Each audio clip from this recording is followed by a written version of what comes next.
Network, como sabéis, acelerando la conciencia de la humanidad todos los días. Soy conocido aquí en el mundo de los negocios en Estados Unidos como el confidente de los gerentes generales y en América Latina como el cofundador y presidente de la Fundación Niños Sabios.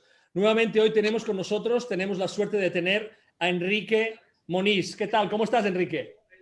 ¿Qué tal? ¿Qué tal estás, Ángel? Pues muy bien, muy bien. Aquí, Aquí viviendo el otoño, viviendo exacto. la entrada del otoño. Hoy entra el otoño, efectivamente, es día de equinoccio y hoy es un día maravilloso para hablar de la imaginación. ¿Qué te parece? Me parece fantástico. Me lo imagino. Entonces, entonces hoy curiosamente, que como dirían en México, nos estamos encimando el uno con el otro, eso es por la energía que traemos a esta interacción de hoy.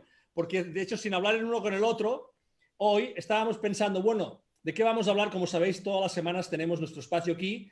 Y yo decía, bueno, vamos a hablar de la grandeza, de nuestra grandeza, cómo encontrar nuestra grandeza. Y en ese mismo instante me estaba escribiendo Quique diciendo, vamos a hablar sobre el poder de la imaginación. Entonces yo de forma muy atrevida me voy a permitir pedirte y preguntarte, ¿tú crees que utilizando nuestra imaginación podemos acceder a la mayor de nuestras grandezas, Quique? Sin lugar a dudas, sin lugar a dudas. La imaginación no solo nos permite imaginar, sino que nos permite recordar. El problema de la pérdida de nuestra grandeza es que se nos olvidó. Dicen los sufís, el hombre no es feliz porque se le olvidó. Y la imaginación, curiosamente, reconstruye ese recuerdo y no solo lo reconstruye, sino te lo hace vivir. Puedes vivir esto. Y eso es gracias a la imaginación. Yo creo que vamos a ir viendo toda la extensión que puede tener la imaginación dentro de las capacidades humanas y ya veréis que no es simplemente eso que llamamos fantasía, va mucho más allá. Yo creo que las personas en general, digo, permíteme otra vez mi atrevimiento, en general asocian imaginación con sueño, ¿no? Como los sueños, como algo onírico, como algo idílico. Y tú estás hablando de recordar, y recordar representa acceder a algo que ya existe para volver a rememorarlo, ¿verdad? Uh -huh. Y recordar que teníamos una imaginación que, como dicen, en el campo del espíritu, la intención es acción. Quiere decirse que nosotros, antiguamente, con la imaginación que llegó a tener el hombre, materializábamos cosas en muy poco tiempo. Caramba, ¿cómo podemos tener esa certeza de que eso sea así? Pues mira, en los años 60, un señor mexicano que se llamaba José Silva, él diseñó un método basado únicamente en la imaginación que le llamó Silva Mind Control. Se difundió por todo Estados Unidos y se hicieron montones de pruebas de a dónde podía llegar la imaginación. Y es increíble, la imaginación no solo servía para crear escenarios deseables, sino para controlar algo que se pensaba que no se podía controlar, que es todo lo que está bajo el sistema nervioso autónomo. Los latidos cardíacos, los movimientos peristálticos, la presión sanguínea. Es decir, todo eso, este hombre se dio cuenta que podíamos regularlo con la imaginación. Entonces empezaron a curar montones de enfermedades simplemente visualizándose en un estado maravilloso. Y mucha gente, deportistas, ahora mismo, por ejemplo, en Estados Unidos, Rusia, en todos los deportes de élite, la imaginación es uno de los grandes entrenamientos de estos grupos.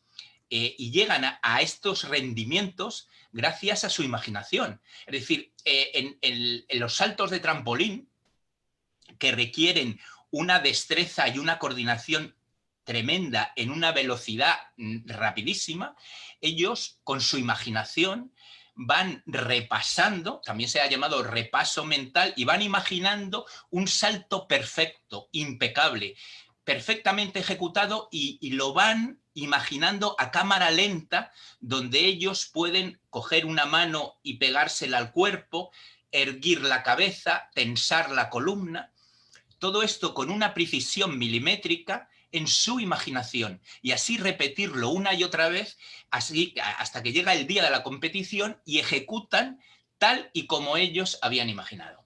Oye, esta serie de técnicas que nos estás comentando, que efectivamente uno las relaciona con las personas de alto rendimiento.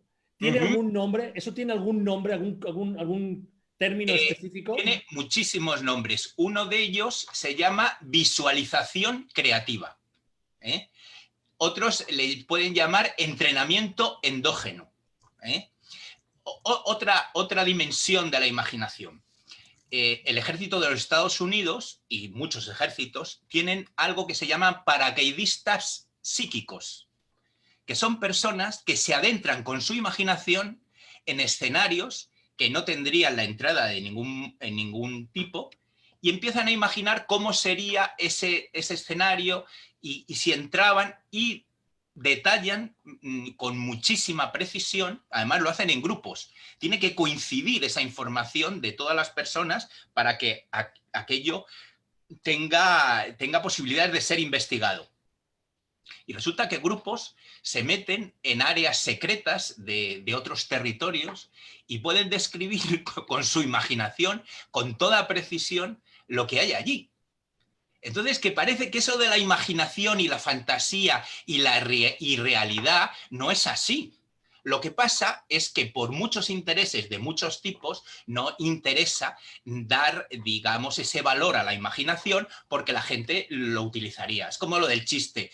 Papá, dame pan. Dice, no, que te lo comes. Bueno, pues esto sería igual. Es decir, la imaginación, si te cuentan todo el poder, el hombre como ser humano, el hombre, la mujer, sería muchísimo más poderoso de lo que es. Oye, y eso que tú estás, ¿qué parte del cerebro, tú sabes qué parte del cerebro es la que está encargada de poder hacer eso y de poder acceder a ese tipo de entornos?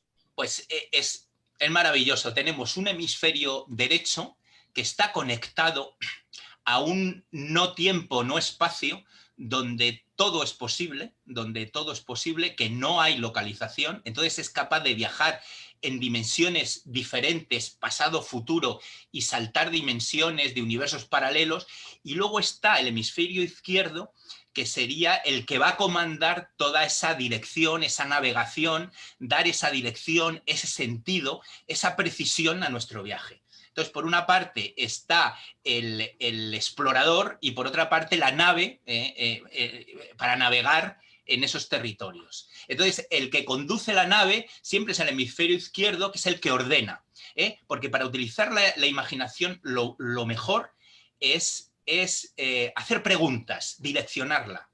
¿Qué sería de mí si viviera en Jamaica? Y de repente verte en Jamaica, y verte en Jamaica durante todo el mes. Y llega un momento que llega un amigo que te dice, mira, tengo una casa en Jamaica, me encantaría invitarte a pasar unos días. Y de repente dices, caray, simplemente el imaginar Jamaica está llamando. Hay casos alucinantes. Yo podría contar un prisionero judío en un campo de concentración en Polonia, en unas minas. Este hombre tenía una vida, morían muchísima gente de frío, de hambre, de accidentes en las minas, y este hombre siempre se imaginaba en un coche descapotable maravilloso, en Florida, con una temperatura maravillosa, y todos los días hacía ese viaje, ese viaje, y veía que su vida no cambiaba, que él seguía en las minas y que cada día era más peligroso aquello, que cada día tenía más frío. Y un buen día contaron los prisioneros y contaron uno de más y vio que se contaba de más, que él podía irse porque es como si le hubieran contado. Entonces, se fueron todos de la mina, él se quedó en la mina, cuando se fueron todos, él se fue y por circunstancias de la vida acabó en un barco que le llevó a Florida y acabó con aquel descapotable. Es decir, todo lo que había visto luego ocurrió. Es decir, la imaginación va más allá del fantasear. Por eso estamos haciendo este programa, para que la gente vea el alcance que tiene la imaginación. ¿Existe alguna forma correcta de hacer esto o hay varios caminos para llegar a este resultado, Quique? Hay muchísimos caminos, pero hay unas directrices que en cualquier caso siempre son las mismas. Cuanto más realista, digamos, sea lo que imaginas, estamos hablando de una imagen, estamos hablando de un sonido, estamos hablando de una circunstancia muy bien definida, de una perspectiva, del olfato, del sentimiento de temperatura, de cuanto más realista sea la imaginación, más posibilidades hay de convocar, de convocatoria. Si a ese realce, si a esa nitidez de nuestra imaginación le añadimos un sentimiento profundo, va a ser todavía mucho más importante. Es decir, hay que añadir una imaginación activa a un sentimiento profundo. El sentimiento es la gasolina, el sentimiento es lo que tira de la imagen y la carga de significado. Luego los entendidos dicen, si esa imagen la hacemos cada vez más brillante, más nítida, con una relación de contraste mucho mejor, el sonido le damos mucho más relieve, el olor lo hacemos mucho más penetrante y el sentimiento mucho más expansivo, estamos ya directamente en una invocación muy importante. Además te das cuenta de que eso que estás invocando, aquello que estás imaginando, es más real que la realidad misma. Justamente ahora que tú estabas diciendo esto, una persona, un buen amigo mío estaba preguntando por aquí, por el chat, estaba preguntando cómo adquieres la capacidad para generar la suficiente imaginación para que dé resultado. Muy fácil, muy fácil. Detrás de una imaginación activa y sentida está digamos, lo que nos hace grandes, lo que nos hace más grandes al ser humano, que es el entusiasmo. El entusiasmo, que parece una sola cosa, reúne muchas cosas. Reúne seguridad, reúne confianza, reúne alegría. El entusiasmo es como una especie de compendio de un montón de cosas. Los griegos, la palabra entusiasmo es sentirse unido a lo divino. Cuando nosotros hacemos algo que nos entusiasta y vivimos ese entusiasmo, en eso que nos entusiasma, es donde vamos a poder poner la mayor carga de imaginación. Es mucho más fácil imaginar algo que te entusiasma que algo que no te entusiasma en absoluto. El entusiasmo podría ser el propulsor más importante a la hora de darle poder a nuestra imaginación. Justamente ahora mismo tenemos aquí a dos personas, una está diciendo Nidia, que es un habitual de nuestros programas, está diciendo qué buenas enseñanzas, y Rodolfo, otro buen amigo, está diciendo buenísimo. Bueno, parece que hoy, mira, se me está poniendo la gallina de carne, como diríamos en España. La gallina de... No importa qué tan espacio-tiempo estemos nosotros dos personalmente distanciados, siempre existen personas maravillosas que están aquí para para animarnos todavía más. Se me está ocurriendo una pregunta. Si el poder de lo que tú estás describiendo es tal, ¿no tendría sentido que la gente se agrupara para sumar esos esfuerzos? ¿Tiene sentido lo que te estoy preguntando para conseguir grandes cambios en el mundo? Por supuesto, sociedades primitivas se han reunido en grupo para cambiar el curso de la lava de un volcán. Antiguamente las sociedades muy primitivas se juntaban para cantar canciones sobre pinturas, las pinturas rupestres, e invocar la caza. Es decir, que los búfalos pasaran por ese cañón y no pasaran por el otro. Entonces, juntos invocaban, es decir, veían a esos búfalos todos agolpados pasando por ese embudo, por ese estrecho en el cañón, y ellos ya apostados con sus lanzas para poder cazarlos y para poder comer, porque a lo mejor llegaba el invierno y si no comían, morían. Entonces, ese poder de invocación comunal, de tipo tribal, se hace desde el principio de los tiempos. Es más, se empleaba mucho más antiguamente que ahora. Me está preguntando Rodolfo, ¿estarías de acuerdo con que la clave especialmente en estos tiempos es dejar de enfocarnos en resolver los problemas y deberíamos enfocarnos en imaginar un mundo nuevo? Exactamente. Eso, Rodolfo, lo suscribo totalmente. Decía Jesús de Nazaret, no te opongas al mal, haz el bien. No es lo mismo ir a una manifestación en contra de la guerra que a favor de la paz. Si sabemos distinguir eso, sabemos invertir la energía. Si nos quedamos enredados en la denuncia del mal, el mal nos va a comer. Últimamente se da la casualidad que en los últimos probablemente 2 meses o 2 meses hemos retransmitido en directo varias manifestaciones que se han producido en varios lugares en el mundo. Y es curioso cómo justamente las personas que están liderando estos eventos no lo están haciendo de esta forma, ¿no? Pero bueno, sin duda que eso sería una gran forma de empezar a generar unas expectativas y sobre todo unas realidades diferentes. Estaba haciendo una pregunta de seguimiento, de follow-up, Eduardo, y decía, ¿se tiene que reunir una atmósfera en especial? Sí, sí. La atmósfera en especial, la base es la siguiente. Primero, entrar en el cuerpo, habitar ese cuerpo, sentir el peso de la gravedad. Si hay una gran relajación en el cuerpo, va a haber una gran relajación en la mente. La mente necesita estar relajada y para ello tiene que estar relajado el cuerpo. Tenemos que unirnos al sentir, a esto que está en nuestro corazoncito. Tenemos que abrirnos a sentir. Si vemos un paisaje, tenemos que sentir el paisaje. Si ese paisaje es inmenso, tenemos que ser capaces de sentir la inmensidad. No decir que aquello es inmenso, sino decir, mi corazón se expande por todos estos límites. Mi corazón se expande por todo ese horizonte. Entonces, si hay unas bases, si hay una atmósfera. La atmósfera es entrar en el cuerpo, estar muy en el cuerpo, abrirte al sentir y luego tener la conciencia muy despierta.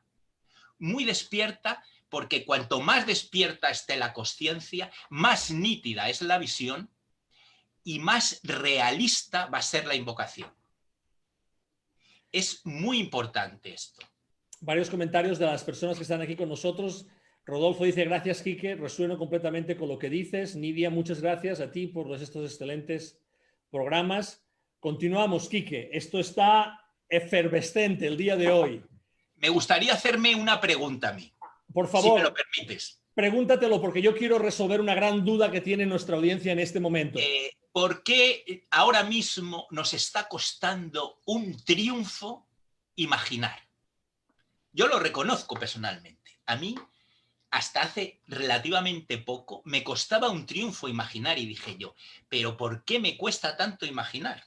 Bueno, dos cosas. Primero, no es que sea una época para tener un gran entusiasmo, es decir, que es el motor de la imaginación, y luego, toda esta cultura de la imagen digital está acabando con nuestra imaginación. La literatura, al leer un libro, nosotros vamos generando, vamos aumentando nuestra imaginación de una manera alucinante, creciente. Las historias orales, los cuentos de nuestras madres, de nuestros abuelos, de nuestros amigos, las historias que nos cuentan nos permiten crear escenarios a nuestra medida, estimulados por la palabra, y ahí hay un mundo de imaginación portentoso. Cuantos más imágenes nos bombarden, cuanto más hiperestimulación de imágenes tengamos, va a bajar más el poder de la imaginación. Parece que eso va a estimular, pero se ha comprobado que no estimula. Estimula más un cuento de un niño, que te lo cuenten, imaginarlo, que verte una película en Netflix. Fascinante. Nos pregunta Eduardo, ¿tendría esto algún límite, Quique? Yo me acuerdo que teníamos, cuando editaba en televisión, había un programa que se llamaba Harry, y te daba un display, nada más empezar, era un ordenador de efectos digitales maravillosos, y te daba un display en la pantalla en negro y te decía, la única limitación, la suya.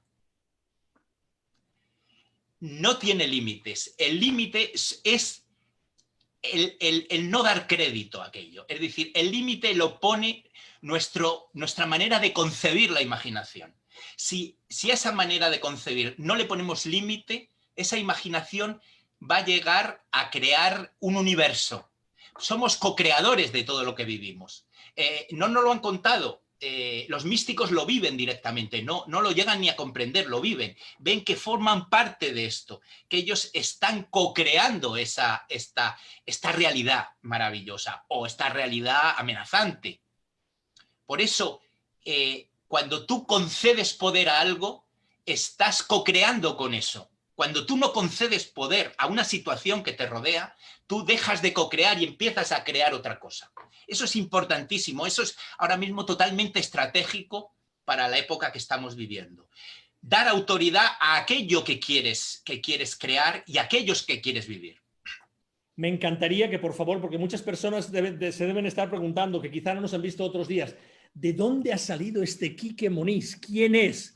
Me encantaría, Quique, que pudieras, por favor, ahora que estabas hablando así como con una pincelada sobre tu paso por la televisión, me gustaría que comentaras tu etapa Matrix y post-Matrix, si está bien. Sí, bueno, yo fui un niño con una conciencia muy expandida y a los 7 años me acuerdo que me escapé de casa, me fui a un bosque y me arrodillé al lado de un pequeño charco, de un lago, y dije, ¿qué necesidad tengo yo de tener un cuerpo cuando yo he podido respirar a través de todo este valle? Dices tú, ¿cómo un niño puede hablar así con la naturaleza? Bueno, pues ese tipo de niño con conciencia expandida va y se mete en el corazón de la Matrix. De pequeño empecé con 5 años así en una empresa que eran muy amigos de mi padre, Movie Record, que ellos son los hermanos Moro, que eran amigos de Walt Disney. Empezamos a hacer publicidad. Yo fui uno de los niños que primero hizo publicidad en España. Cuando acabé de hacer publicidad, empecé a hacer fotografía, a estudiar informática, pero luego al final acabé entrando en televisión española, porque yo quería hacer cine. Me encantaba el cine y mira, todavía el cine no está bien, está mal, está en crisis, métete en televisión, que es algo seguro, y fue tan seguro que me tiré 30 años. Hice cine paralelamente, pero fueron 30 años de hacer televisión como realizador, es decir, creando programas, pero me metí directamente en el corazón de la Matrix y me dediqué a estudiar los métodos de persuasión, lo que habían hecho los egipcios, los romanos, los griegos para convencer a la gente. Todos los métodos de persuasión del psicoanálisis, de lo subliminal, de la propaganda política, de cómo emplear las imágenes. Me metí como si fuera un estudioso, como si fuera a hacer una tesis sobre la imagen subliminal, sobre lo que no se cuenta. Entonces aprendí muchísimo del corazón de la Matrix. Aprendí cuáles son sus puntos fuertes, cuáles son sus puntos débiles, y me interesó muchísimo, pero además como si me fuera la vida en ello. Es decir, siempre me comporté como un David que va a luchar contra Goliat y va a ganar, porque al final David tiene que ganar. O sea, tiene que ganar porque ya está escrito que tiene que ganar. No porque yo sea más fuerte, sino porque ya está escrito que David vaya a acabar ganando. Y entonces me lo tomé muy en serio esto de la comunicación. Sobre todo la comunicación para manipular o para liberar. Esos son los mismos mecanismos que, utilizados en un sentido, te pueden dejar cautivo y si le cambias el sentido, esos mismos mecanismos te pueden liberar. Eso que tú aprendiste durante tantos años en la televisión te permiten en este momento descifrar lo que podría estar sucediendo en el mundo ahora mismo. Sí, una maravillosa obra de ilusionismo. Eso es lo que está ocurriendo. Ilusionismo. Un ilusionismo que si nosotros nos lo creemos, acaba siendo real. Voy a contar el experimento que se hizo después de la Revolución Francesa. A un prisionero se le dio a elegir entre ser guillotinado o el experimento, como le llamaban. Entonces le dijo la persona que le iba a hacer el experimento, que era un médico, le dijo, en el experimento podría usted salvar la vida, en la guillotina ya sabe que no. Y entonces el prisionero dijo que quería el experimento. ¿Sabes en qué consistió el experimento? En vendarle los ojos, meterle en una bañera con agua templada, tibia, caliente, y luego con un cuchillo al revés, es decir, por donde no tiene filo, le hicieron como si le cortaran las venas. A los 45 minutos murió de un paro cardíaco. Wow. No había salido ni una gota de sangre. Ese es el poder de la imaginación. Wow, impresionante. Nos está preguntando Eduardo, ¿Tiene algún límite? Dice, por ejemplo, ejercer voluntad en otro ser humano. ¿Se puede utilizar esta técnica para ejercer control sobre otro ser humano? Sí, pero vuelve, es un boomerang. Todo lo bueno que nosotros lanzamos nos vuelve. Toda la manipulación que queremos hacer en otras personas nos va a volver. Es como una ley del karma que se está acelerando y ahora todo lo que mandas casi te lo devuelven como si fuera un enlace de Zoom. Es casi instantáneo. Todo lo que mandamos. Entonces hay que tener mucho cuidado porque todo lo que mandamos nos lo devuelven corregido y aumentado. Siempre lleva una recarga.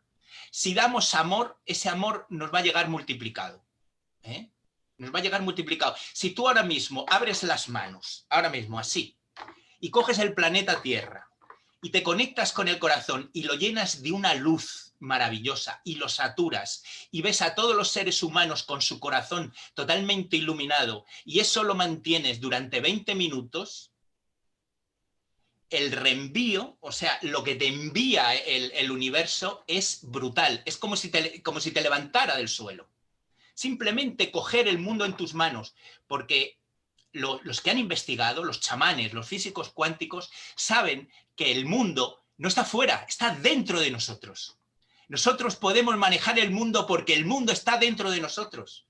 O sea, nosotros somos el mundo y todo lo que hagamos con nosotros lo hacemos con el mundo. Wow. Hace una última pregunta, Eduardo, y aquí tendremos que dejarlo el día de hoy. Hoy tenemos un poquito de limitaciones con el tiempo, pero pregunta, dice, ¿qué diferencia hay en lo que estamos aprendiendo y lo que dice Neville Goddard?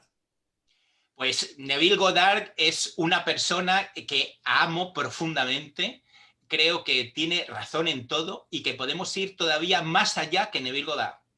Neville Goddard además llegó a donde llegó para que nosotros pudiéramos saltar sobre Neville Goddard. Neville Goddard es nuestra rampa de lanzamiento. Neville Goddard para mí, a mí me ha ayudado muchísimo, muchísimo. Para las Neville personas que Goddard, no lo conozcan, perdona que te interrumpa, para las personas que no lo conozcan, ¿podrías dar así una pincelada de quién es?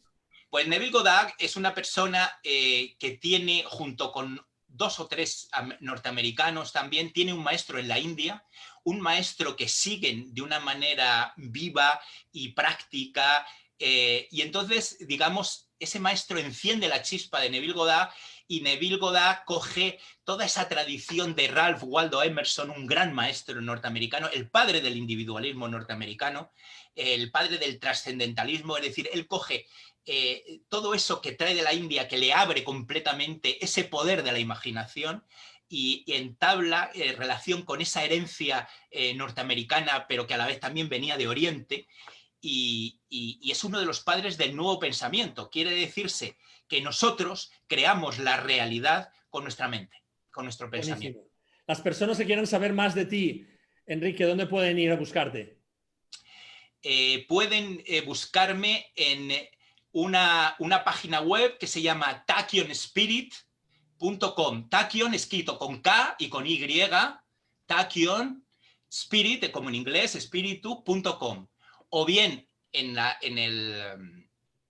el canal de YouTube que se llama Tachyon, con K-Y, Tachyon Spirit separado, y ahí en nuestro canal de YouTube pues hay muchas cosas sobre taquiones, sobre meditación, sobre conexión con la fuente, sobre todas estas cosas. Buenísimo. Bueno, muchísimas gracias, Quique. Un placer, un verdadero placer, Ángel. Me fascina tu vehemente elocuencia, Enrique. Lo vivo, lo vivo. Es decir, yo lo cuento como lo vivo. Por supuesto, por supuesto. Muchísimas gracias. Ha sido un placer realmente. Y a todos vosotros, gracias por estar en Expansion Network nuevamente, y a todos los que nos están viendo. Estoy seguro que habéis disfrutado de esta conversación con Quique tanto como nosotros, como todas las semanas, con ese entusiasmo, con esa realidad con la que vive, con esas emociones, con esos sentimientos a flor de piel y con ese poder creativo que hay detrás de todo eso. Y a todos vosotros, gracias por estar aquí nuevamente en Expansion Network, acelerando la conciencia de la humanidad. Soy Ángel Ribó y nos vemos próximamente el día de mañana. Os mandamos un gran abrazo y hasta pronto. Chao.